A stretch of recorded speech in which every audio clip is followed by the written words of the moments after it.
welcome to the LL Football Preview Show here on GameTimePA.com. I'm John Buffone, and with me as always is Pat Huggins and Andrew Callahan of the Lebanon Daily News, and we're here to break down some of the most interesting matchups in the Lancaster-Lebanon League for Week 5. Gentlemen, a lot of good games on the docket this week. Let's start off with, I guess you could say the premier matchup, which would be Cocalico at Lampeter-Strasburg.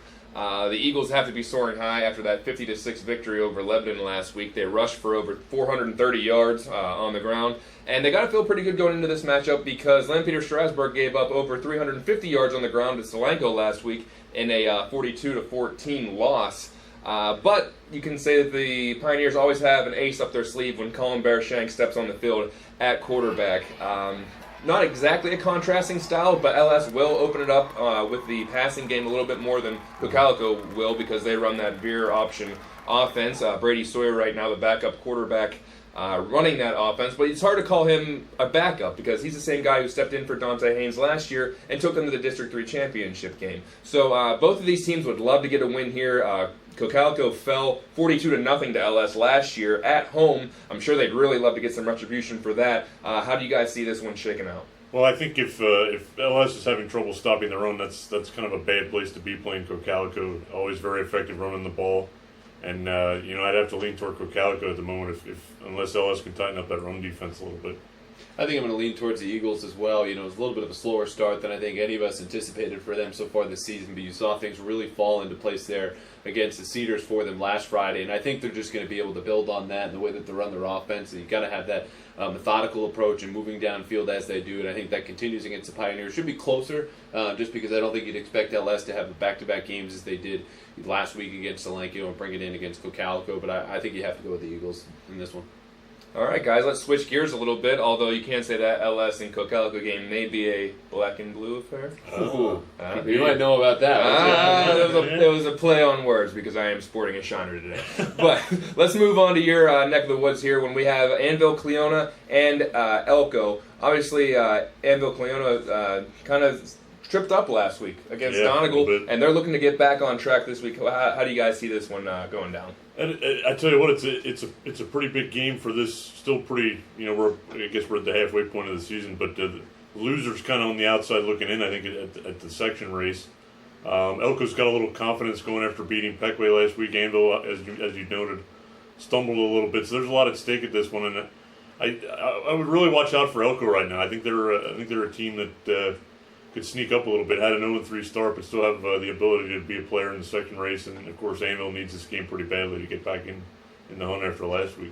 I think either way, this game is going to go down to the fourth quarter, and from then it's probably going to break out into some long run, either looking at Adam Fox for AC or Tyler Horst from Elco, where they just pound you for three quarters and eventually break a long one. That was the case last week in Myerstown. Pequea Valley up 7-6 on the Raiders after three quarters, and then Tyler Horst carries his 100-yard performance in the second half to Elco's first win of the season. It's a really tough call because both teams, as you said, Pat, need it, and it's not going to be a matter of who wants it more, but it'll be that one missed tackle, that one missed assignment at the end that could allow one of the two to break through, and I think take home the victory Friday night.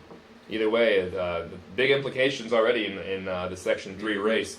Let's go back into Lancaster County, where another game we're going to be breaking down is Lancaster Catholic and Solanco. Solanco right now really looks like the best team in Section 2. They're running the ball extremely well with quarterback Noah McCardle and Robbie Hassel. I talked to Robbie Hassel after their game against LS. His forearms were just bruised and sore, and he loved it. He loved the fact that they play such a physical style of offense and defense. They talk about how they go full tilt in practice all week. They're hitting each other all week, and how that prepares them to be physical in the games. And but they're going up against Lancaster Catholic, who got a big win against Garden Spot last week. Their quarterback, Brian Downey, is really racking up. I mean, if he's on your fantasy team, you're loving it right now because this kid is not only throwing the ball, but he's running the ball really, really well. Over 240 yards on the ground last week, 3 touchdowns in their win over Garden Spot. Actually, pretty similar offenses going against each other.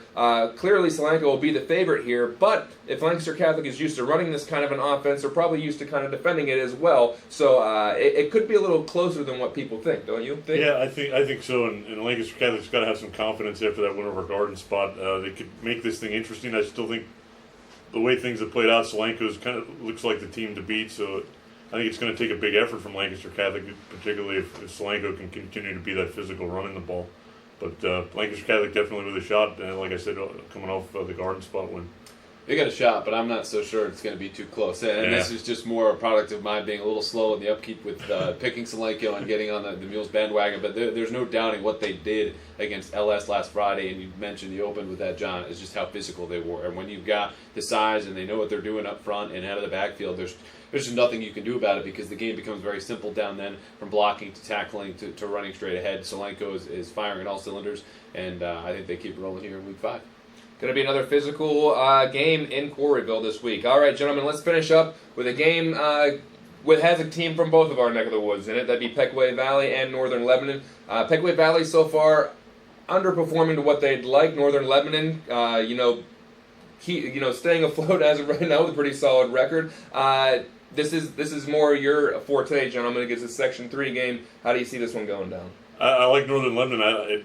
It's hard not to like everything that they've done so far. They're averaging close to 50 points a game. They're getting big plays on defense and special teams, running the ball really well. They're very physical up front so far. And, I see a 5-0 start for Northern Lebanon. I had some doubts at the beginning of the season whether they'd be able to defend their section title, but I think they're the team to beat right now based on what they've done so far. And I think this is going to be a very healthy test here for the Vikings. Got my first look at the Braves last week at Elco, and again mentioned they had a 7-6 lead after 3 quarters. They're a smaller bunch, but they're very well coached, and I think they're going to be able to keep up with the Vikings 3, maybe even all 4 quarters. And that youth at quarterback is a real steady presence, which you wouldn't expect from a sophomore there for Pequea Valley. Ultimately, though, just as we alluded to for the Solanco game, I think that size up front is going to push Northern Lebanon by. But I think this is a under the radar, very close, good game down there at Pequea Valley. So there you have it, another good slate of football games in the LL for Week 5. Be sure to follow us on Facebook and Twitter for updates on all your favorite games. So until next time, I'm John Buffone for Pat Huggins, Andrew Callahan. Enjoy the games.